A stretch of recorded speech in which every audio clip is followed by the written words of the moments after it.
sinal para mim, e que é uma pessoa de alta qualidade. Os meus alunos todos, inclusive online, pela primeira vez eles estão se conhecendo pessoalmente, como o Ricardo, como Edilúcia. Edilúcia, que é muito estudiosa e correta, e as minhas amigas da oficina presencial, além do que nós estamos com Conceição aqui, que vai bater um papo comigo sobre vários assuntos, com destaque para a necessidade da ficção no século XXI, não é? Porque chegamos a um século com muita evolução tecnológica, inclusive visual, e perguntamos, haveria necessidade, os leitores, para romances, novelas e contos, num século tão visual e tão forte? E também gostaria de saudar minha cunhada, Nora, desculpa. Nora Juliana, que está aí documentando a nossa reunião. Ela é esposa de Serginho, que é filho de Marlena, e, portanto, por rebate, meu filho. Né? Pelas circunstâncias do mundo, meu filho. Neste momento, eu também gostaria de saudar meus filhos, que não chegaram ainda, até porque são demorados mesmo. Diego e Rodrigo. Rodrigo, talvez por excesso de ocupação. Rodrigo se ocupa demais. Diego, porque tem cuidados, inclusive, na casa. Ele é quem cuida dos doentes, daquelas pessoas que estão em possibilidade de trabalhar, porque é também um filho excepcional, Eu quero começar então com Conceição, e Conceição fica à vontade para conversar e dizer o que você quiser.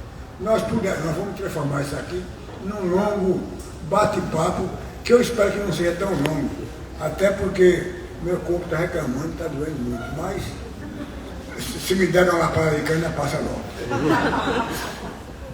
Deixa eu ver. Opa, tá pegando direitinho. Boa noite, gente. Isso aqui é uma festa da literatura, não é? E a gente está aqui para celebrar a luta verbal. E a alegria que eu estou sentindo não cabe nem em mim, porque além de ser um grande romancista carreiro, que eu acompanho há mais de 20 anos, a escrita dele, eu não era nem mãe, meu filho está por aqui, tem 22 anos, então faz muito tempo que eu acompanho a escrita carreiriana.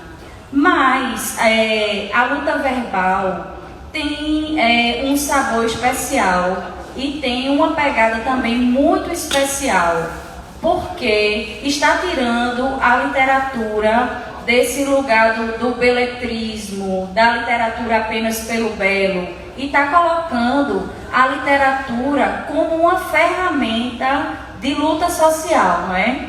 E também, além de tudo isso, traz uma proposta pedagógica, que também me interessa muito, por eu ser professora. Tira a literatura das prateleiras e coloca essa literatura viva e vivenciada pelos estudantes. Então, a primeira pergunta que eu vou fazer a Carreiro é a seguinte: essa proposta pedagógica que a luta verbal traz, você poderia falar mais um pouco dela, como ela se dá na prática, o que o estudante, o que o professor deve esperar, não é? E como se dá? Eu vou detalhar devagarzinho, mas eu quero também, e principalmente, saudar minha mulher Marilena, que além de poeta, é uma esposa espetacular, cuidadosa, atenciosa. E eu não sei se eu estaria ainda vivo se não estivesse na companhia de Marilena, que cuida tão bem de mim. Às vezes a gente troca uns empurrões, mas fica tudo certo. No fim das contas, está tudo certo. Então, o que eu quero falar, lembrando aqui a pergunta, uma das minhas preocupações tem sido essa, a de que os professores me procuram, quase sempre dizendo que, meus alunos não leem, meus alunos não querem ler, ninguém quer ler. Aí eu digo, olha, o que está acontecendo é que os livros, os alunos não estão se vendo nos livros. Os livros precisam trazer os alunos e os alunos precisam entrar no livro. O que é que significa isso? Então eu comecei a pensar numa maneira de poder provocar mais os alunos. Como seria possível provocar? Digamos, em primeiro lugar, se ele está lendo um texto sobre um romance como o Suor de Jorge Amado, que transcorre num pardieiro velho, o que cabe ao estudante? O estudante terá uma tarefa. Quando ele estiver na rua ou no bairro dele e encontrar pardieiros, ele vai fotografar, filmar no celular o pardieiro e enviar imediatamente para o professor. O professor lê o texto de Jorge Amado na classe e leva para debate também o vídeo do aluno. Esse vídeo é distribuído com os outros alunos e passam a ser debatidos, questionados e refletidos na forma de slam, na forma de hip hop, ou seja, fazer com que o aluno seja provocado pela rua, que ele não tenha problema na classe e fora não questione com as suas ferramentas. Um estudante tem paixão pelo slam, paixão pelo samba, paixão pelo frevo, pelo maracatu. Então pega o livro, o assunto que está sendo debatido, e seja questionado pelos alunos em forma de slam, em forma de hip hop, em forma de maracatu, em forma de frevo, e esse debate será depois levado por eles a um palco onde farão exibições de dança até transformá-lo em redação. Essa é a proposta que eu estou lançando neste livro, que é em si mesmo revolucionária, porque todo aluno, por mais pobre que seja nesse país pobre, miserável, tem um celular. O celular passa a ser instrumento de estudos. Tudo que ele vê na rua e que está no romance, ele passa a fazer parte do romance. E não será apenas uma leitura voyeur, mas uma literatura onde ele possa participar das cenas, dos cenários, dos diálogos e viver com isso. Vou ler um trechinho aqui, tá? A luta verbal com a faca nos dentes. A luta verbal, que aqui substitui com vantagens a literatura, é muita coragem dizer isso, viu, Carreiro? Muito revolucionário. É um grito de dor contra a fome, a miséria, o racismo, a discriminação e o preconceito de toda ordem, unindo num só tempo a técnica e a expressão literária popular. A luta verbal substitui a beleza convencional pela crítica social, incluindo a ironia e o riso, não é? Então, Carreiro, fala pra gente dessa substituição, dessa beleza convencional, do beletrismo, por essa literatura com a faca nos dentes, essa literatura social, com propósito. Veja bem, essa ideia partiu de uma leitura que eu fiz do grande livro do filósofo Jean Paul Sartre, chamado O que é a Literatura.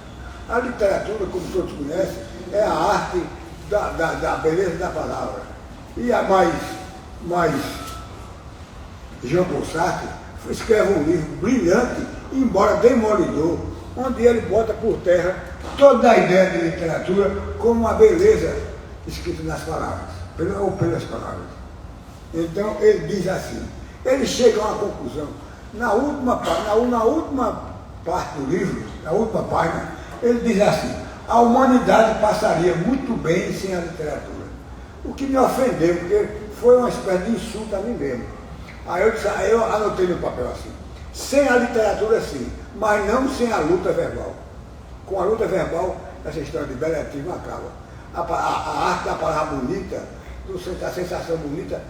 Aí ele disse, mas aí, apesar da raiva que eu tive de Bolsonaro, ele conclui com uma frase ainda mais radical e ainda mais grave. Ele diz assim: a humanidade passaria muito bem sem o homem. Aí eu digo, bom, agora eu paro. Eu não sei o que questionar que homem é esse. Né? Então, veja bem.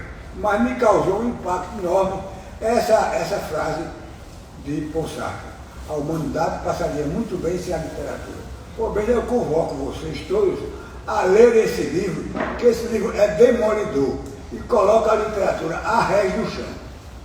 Este livro, nesta edição, eu comprei nessa livraria, de forma que vocês podem depois passar aqui e comprar, que é um livro barato, nenhum fenômeno de preço, e você pode adquirir e pode até discutir comigo, por e-mail, por classe, fora da classe, na rua, como isso é terrível. Ele aliás, demoliu toda a literatura. E ele dedica um capítulo inteiro à literatura francesa, que ele chama de literatura burguesa e ruim. Veja bem, ele demole todo mundo, Flaubert, Dostoiévski, Tolstói, todos eles. Então eu digo, então vamos parar com esse negócio da literatura e vamos começar a luta verbal. Por favor. Carreiro, aqui falando na luta verbal, você cita alguns autores como Castro Alves, Joaquim Nabuco, Lima Barreto, que já faziam essa luta verbal. Na obra carreiriana, na obra de Raimundo Carreiro, onde é que começa a luta verbal? Ela sempre já esteve lá. Dê um passeio pela sua obra falando da luta verbal. Esteve. Eu acho que se alguém fizer uma revisão na minha obra, vai ver que a história da nacionalidade é também um romance, é sobretudo um romance político e social. Talvez muita gente não entenda, mas neste livro tem um capítulo inteiro onde eu explico como e por que escrevi este romance. Então, isso é muito sério e que me acompanhou a vida inteira. Quando eu falo de Castro Alves, Joaquim Nabuco e Lima Barreto, eu estou falando de um tema, de um assunto extremamente grave, não para o Brasil, não para Pernambuco, não para o Nordeste, mas para o mundo, que é a escravidão. A escravidão é a maior vergonha que a humanidade conhece. Ou seja, o homem, por ser preto, submetido a humilhações, pancadarias, agressões, dias e dias debaixo de pancada, simplesmente porque é preto, não tem outro defeito. A escravidão, lembrando sempre que no Brasil, o Brasil foi o único país do mundo a liberar a escravidão. O único país do mundo. Depois da vergonha que passou o país, com quase 1 milhão de negros sacrificados pelo fato de ser negro, só isso. Não é mais do que isso. É nesse sentido que entra a luta verbal. Não se pode humilhar uma pessoa por causa de sua cor. Humilhar, dar pancada, torturar, isso não existe. Não é possível que uma sociedade como a brasileira ainda suporte isso. Ontem eu ainda estava vendo também, o noticiário estava vendo uma mulher ofendendo gravemente uma mulher que está atrás do balcão, mas que era negra. Esse é o sentimento da luta verbal. Não vamos deixar continuar um mundo onde o continente inteiro, é um continente, a África é um continente negro, seja humilhado, espancado pelo único pecado, se é que esse é pecado, existe esse pecado, de ser negro. É isso. Eu queria mais uma vez dizer a vocês que Conceição fala com tanta ênfase na obra carreiriana, porque ela defende um mestrado na minha obra. Eu quero que vocês... Agora eu peço a ela que entenda. Muitas vezes eu rio quando a pessoa fala, a obra carreiriana, eu digo, porra, eu sou importante que sou. Eu tenho uma obra carreiriana, eu sou muito importante. Então, como ela defende academicamente isso, aí ela volta e meia chama a obra carreiriana, que eu acho ótimo, parabenizo, é um grande respeito, mas eu não sabia que tinha uma obra carreiriana. Gostei, meu filho. Olha, eu vou ler aqui um trechinho, certo? De um artigo de Graciliano Ramos, quando ele fala da literatura que ele chama de antipática. Aí depois você faz um comentário, Carlinhos. Graciliano diz assim: há uma literatura antipática e insincera que só usa expressões corretas, só se ocupa de coisas agradáveis, não se molha em dias de inverno e por isso ignora que há pessoas que não podem comprar capas de borracha. Quando a chuva aparece, essa literatura fica em casa, bem aquecida, com as portas fechadas. E se é obrigada a sair, embrulha-se, enrola o pescoço e levanta os olhos para não ver a lama nos sapatos. Acha que tudo está direito, que o Brasil é o mundo e que somos felizes. Está claro que ela não sabe em que consiste essa felicidade, mas contenta-se com afirmações e ufana-se de seu país. Foi ela em que horas de amargura receitou o sorriso como excelente remédio para a crise. Meteu a caneta nas mãos de poetas da academia e compôs hinos patrióticos. Brigou com os estrangeiros que disseram cobras e lagartos dessa região abençoada. Inspirou a estadistas discursos cheios de inflamações e antigamente redigiu odes bastante ordinárias. Essa literatura é exercida por cidadãos gordos, banqueiros, acionistas, comerciantes, proprietários, indivíduos que não acham que os outros tenham motivo para estar descontentes. Exato. Esse é um texto de Graciliano, escrito aí pela década de 30. E Graciliano foi sempre um combatente da luta verbal e traz textos magníficos como esse.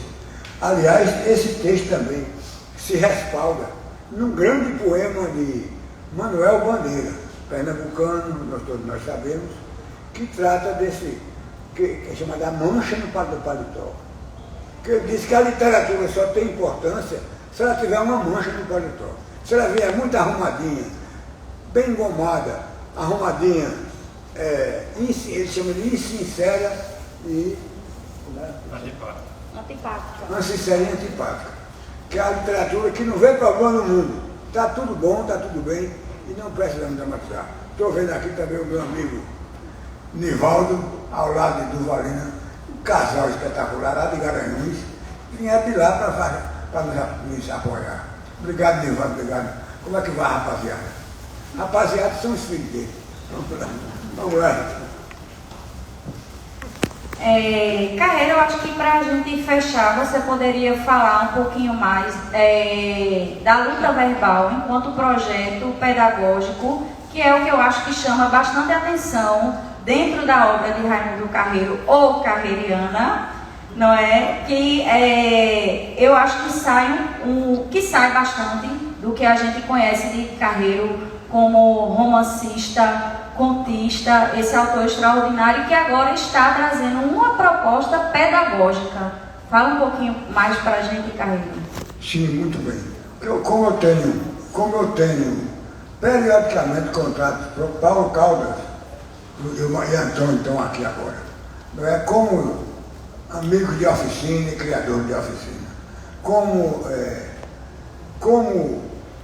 eu fui falar. A proposta pedagógica. A proposta pedagógica vem da minha necessidade de me preocupar com os professores e com os alunos. Porque o Brasil é um país que, do ponto de vista educacional, não alimentou a ideia de leituras. Nós fomos gerações inteiras sem ler. Nós não lemos. As mulheres porque não podiam conhecer a vida. Isso era uma coisa muito patriarcal. A mulher não podia ler. E os homens para não cair na gandaia. Mas o pior é que, devido a isso, a sociedade criou outra sociedade que não questiona, que não pergunta, que não analisa. Então a minha questão é essa.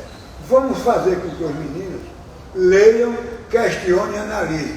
Não é só ler um livro, mas questionar o livro e a realidade que está ali. O mundo que está ali, a vida que está ali.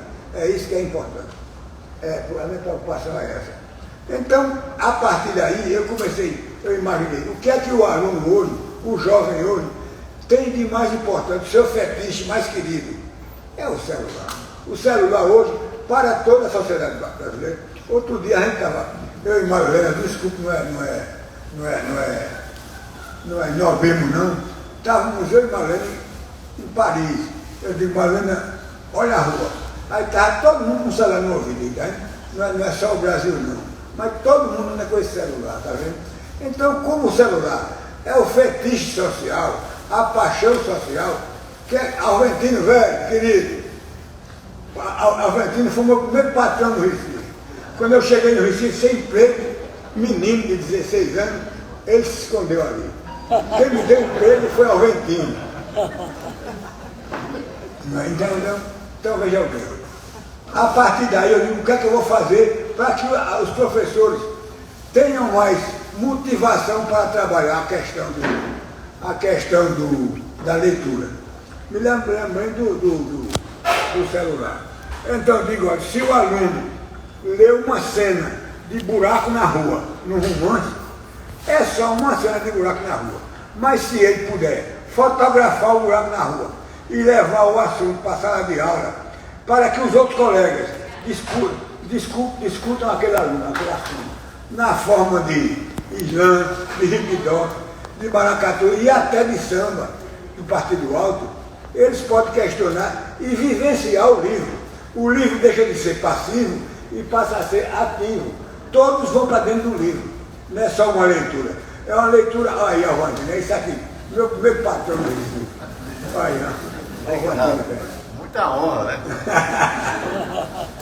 Quando eu cheguei no Recife, eu cheguei menino do sertão, sem ter muito o que fazer na vida, tentando emprego e não encontrava. Esse aí me confiou um emprego, me deu uma pasta, eu botei debaixo de braço e saí vendendo livro de porta em porta. Eu vendia livro de porta em porta com a ajuda de Alvandinho, que foi meu primeiro patrão. Obrigado. Mas você sempre foi um grande vendedor. Não garanto muito não, mas vendi um bocado. Comprei até um terno. Você tem ideia? Eu, com o dinheiro que eu ganhava lá, comprei um terno e abri uma conta no banco. Não havia coisa mais importante naquela época do que um jovem abrir uma conta no banco.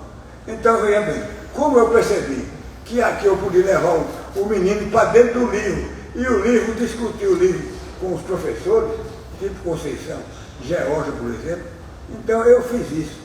Eu comecei a pensar nessa solução, que a técnica fosse trabalhada com a ajuda do celular. Não uma coisa vulgar assim, não, o menino leva, mas a questão passa a ser discutida. Ele pode até, se quiser, ao ter um assunto para discutir, discute com a professora, manda o vídeo é enviado para os alunos, depois transformado em dança e por último transformado em redação. Eu acho que por esse caminho nós podemos ter a vantagem de conhecer o drama dos professores também, para fazer com que os alunos leiam, e leiam mais, e leiam muito mais. Vai, Conceição. A literatura dentro do ambiente escolar, ela precisa ser viva e vivenciada. Se o menino chegar lá, pegar aquele livro na biblioteca, se ele chegar a pegar, ele vai ler, talvez, e talvez não leia nunca mais. Mas a partir do momento que o professor, o mediador, está dando ali um propósito para a literatura, que não existe nada mais importante, quem for de outra área, perdão, mas não existe nada mais importante numa escola do que a literatura. Porque a partir da literatura o menino vai trabalhar astrologia, astronomia, matemática, física, outros planetas, o que ele quiser. Literatura tem tudo e tem todos os universos. Mas é preciso haver realmente um plano pedagógico para que o estudante se interesse, para que o estudante leia. Então é uma proposta interessante colocar a tecnologia como aliada e não colocar como um objeto de aversão, senão a coisa piora. A gente tem tido bons resultados, Geórgia, por exemplo, e eu venho trabalhando a literatura dessa forma, que Carreiro fala aí, numa literatura viva, em que o estudante experiencie a literatura, não é? Que essa literatura transite e transmute com outras formas de arte, como audiovisual, como pintura, quadrinhos, slam. Então eu acho uma proposta fantástica e para mim é muito marcante, porque faz parte da minha prática e daquilo que eu acredito enquanto literatura. Carreiro, há algo que eu não perguntei e você gostaria de dizer? Não, eu gostaria de dizer assim, eu amo todos vocês, amo todas as pessoas. E me sinto muito honrado com a presença de cada um individualmente. E com a presença de meu amigo Paulo Caldas, que também tem uma oficina literária, e está aqui com a gente, de Antônio que veio com ele. E lembrar que minha amiga Geórgia Alves, que também é uma professora participando de tudo isso, se ela quiser, ela pode ler um conto de Marcelino Freire agora, chamado Muribeca, que é o grande Ronaldo Companheiro Velho.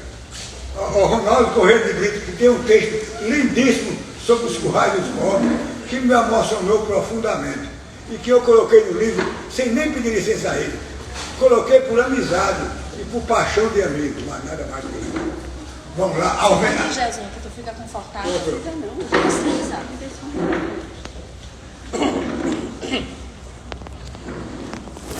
Esse texto foi lido em sala de aula. Eu queria agradecer essa menção. Esse trabalho vem sendo feito de fato desde que a gente começou a fazer a oficina, né? No Carreiro. Eu conheci Conceição lá. Deixa eu te ajudar, é melhor tu sentar. Vou ver como é que vai apoiar. Sentar ali, Jéssica. Mas dizer que venho aqui investida desses 450 alunos do Colégio Atepan, que de fato vem fazendo esse experimento, né, de estar não só em contato com o escritor quando vai lá, e Carreiro de fato já foi mais de uma vez, a gente não levou foi uma vez só não, Carreiro já foi, já voltou. A professora Luciane e o professor Edmundo estão ali e não me deixam mentir em relação a isso. A gente vem fazendo um trabalho, aliás, é como se todo um grupo de linguagem estivesse aqui presente, certo? Porque, de fato, essa presença da literatura em sala de aula, a presença do escritor na escola, essa presença de Carreiro na ETEPAM, mas também de Conceição Rodrigues e Aranda Barbosa, que já estiveram e a gente espera levar outras pessoas também, né, que estão aqui presentes. Já conversei aqui com o Sidney Rocha, acho que ele vai dar essa honra, mas está aqui o Wellington, Ivaldo, Parísio, estão aqui também Karine, estão aqui Taki Zuleide, Chico, todos esses amigos que da oficina fizeram parte de alguma maneira desse processo aí. Esse texto não é simples, 39, né? Esse texto não é simples, eu confesso que ler assim, sem emocionar, vai ser novidade, porque as 2 ou 3 vezes que eu li, não foi fácil não, mas vamos lá. Eu tinha marcado no Carreiro, só para dizer para todo mundo que estava marcado aqui. Deixa eu ver se acha o meu.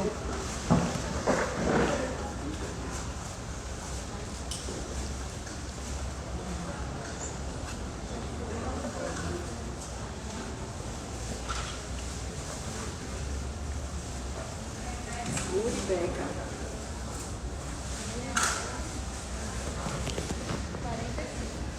45 já. É 45. Marcelino Freire é um dos autores, entre os já citados no início desse livro, que está em permanente desafio, realizando sempre a luta verbal. Muribeca, por exemplo, extraído de sua seleta, é um canto de dor e angústia dos pobres e miseráveis brasileiros. Um monólogo interior com linguagem popular, mostrando as condições de quem vive nos lixões das cidades brasileiras. E aqui tem um comentário também da Zé Olímpio, dizendo que trata-se de um dos escritores mais importantes da atual literatura brasileira. Vamos a Muribeca, de Marcelino Freire. Lixo serve para tudo. A gente encontra a mobília da casa, cadeira para pôr os pregos, ajeitar, sentar. Lixo para poder ter sofá costurado, cama, colchão, até televisão. É a vida da gente o lixão. E por que agora querem tirar ele da gente? O que eu vou dizer para as crianças? Que não tem mais brinquedo? Que acabou o calçado? Que não tem mais história, livro, desenho? E o meu marido, que vai fazer? Nada? Como é que ele vai viver sem as garrafas, sem as latas, sem as caixas? Vai perambular pela rua, roubar para comer? O que eu vou cozinhar agora? Onde vou procurar tomate, alho, cebola? Com que dinheiro? Vou fazer sopa? Vou fazer caldo? Vou inventar farofa? Fale! Explique o que a gente vai fazer da vida, o que a gente vai fazer da vida. Não pense que é fácil, nem remédio para dor de cabeça eu tenho. Como eu vou curar quando me der uma dor no estômago, uma coceira, uma caganeira? Vá, me fale, me diga, me aconselhe, onde vou encontrar tanto remédio bom e esparadrapo, band-aid e seringa. O povo do governo devia pensar 3 vezes antes de fazer isso com o chefe de família. Vai ver que eles estão de olho nesta merda aqui, nesse terreno. Vai ver que eles perderam alguma coisa. Se perderam, a gente acha. A gente cata, a gente encontra. Até bilhete de loteria. Lembro, teve gente que achou. Vai ver que é isso, coisa da Caixa Econômica. Vai ver que é isso. Descobriram que lixo dá lucro, que pode dar sorte, que é luxo, que lixo tem valor. Por exemplo, onde a gente vai morar? Onde a gente vai morar? Aqueles barracos, tudo ali em volta do lixão, quem é que vai levantar? Você? O governador? Não. Esse negócio de prometer casa que a gente não pode pagar é balela, é conversa para boi morto. Eles jogam a gente no esgoto. Para onde vão?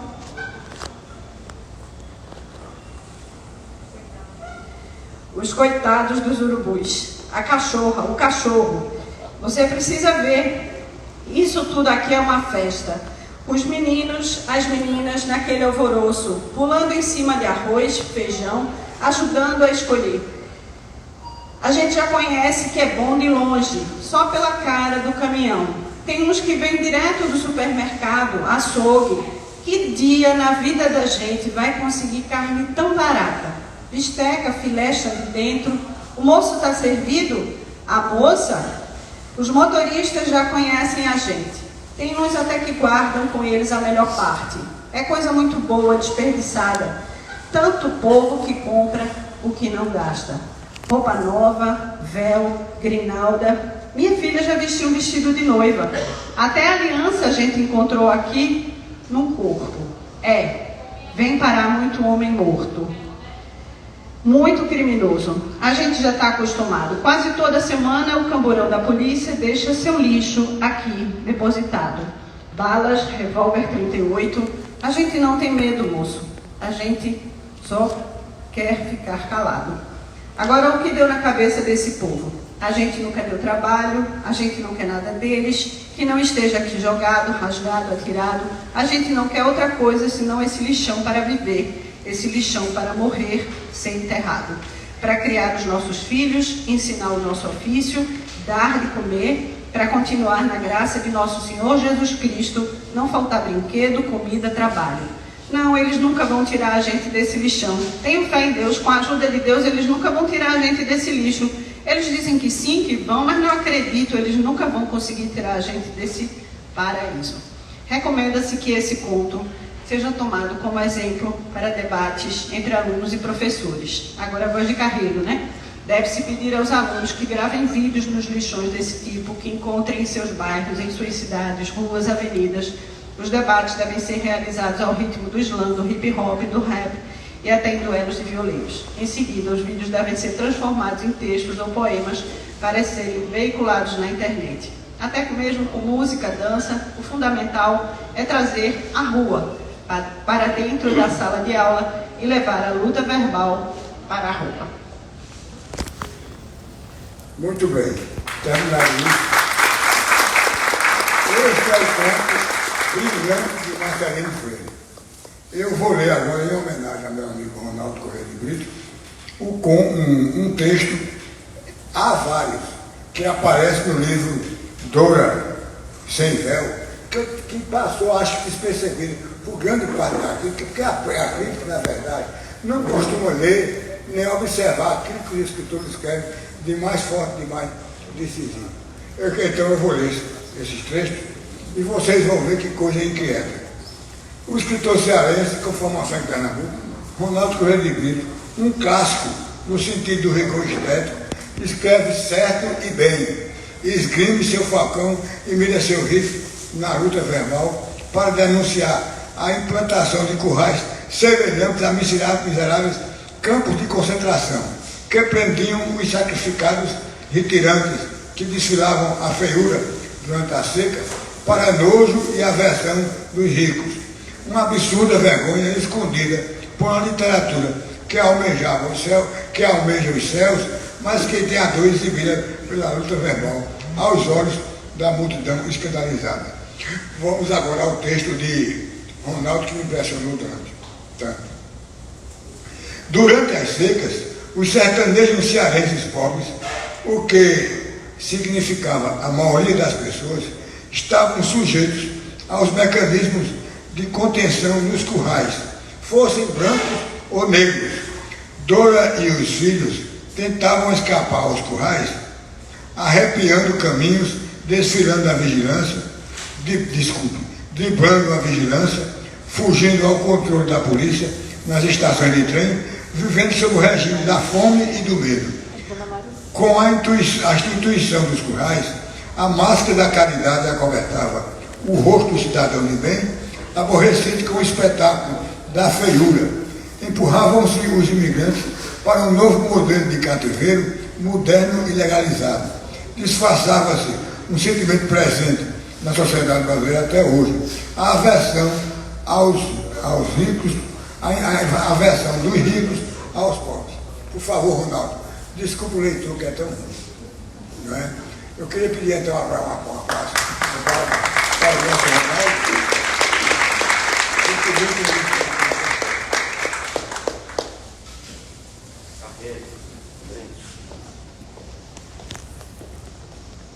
Obrigado. Ronaldo é autor do Bairro do Menino Deus, que nós vemos todo final de ano no bairro do Recife.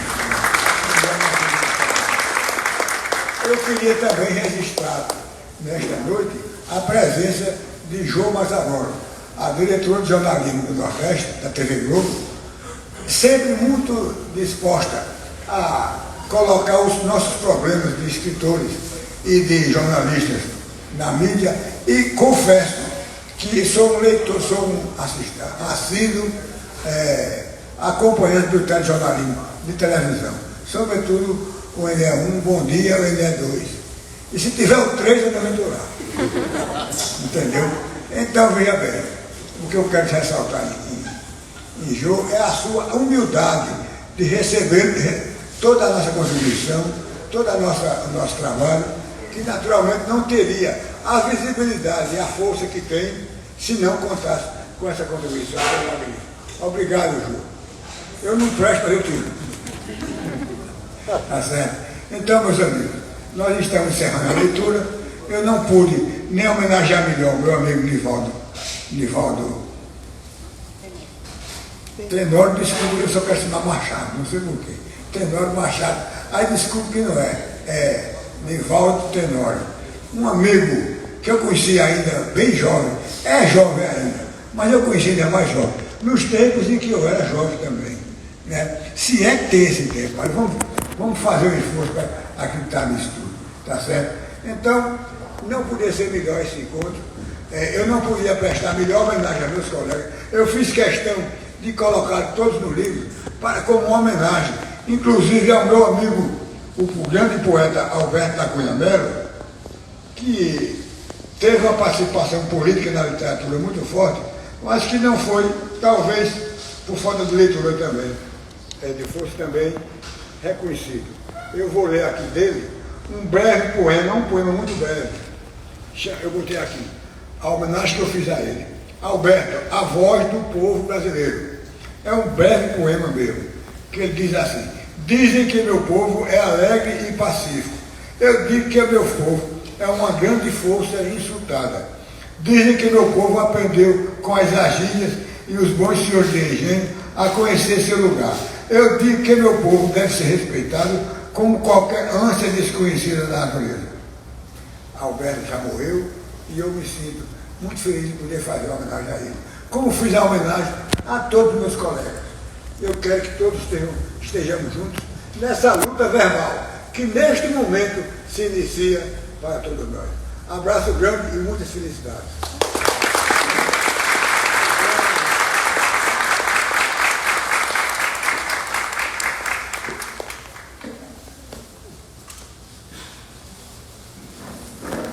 Agora, vamos à farra. Dá prosseguimento aos autógrafos.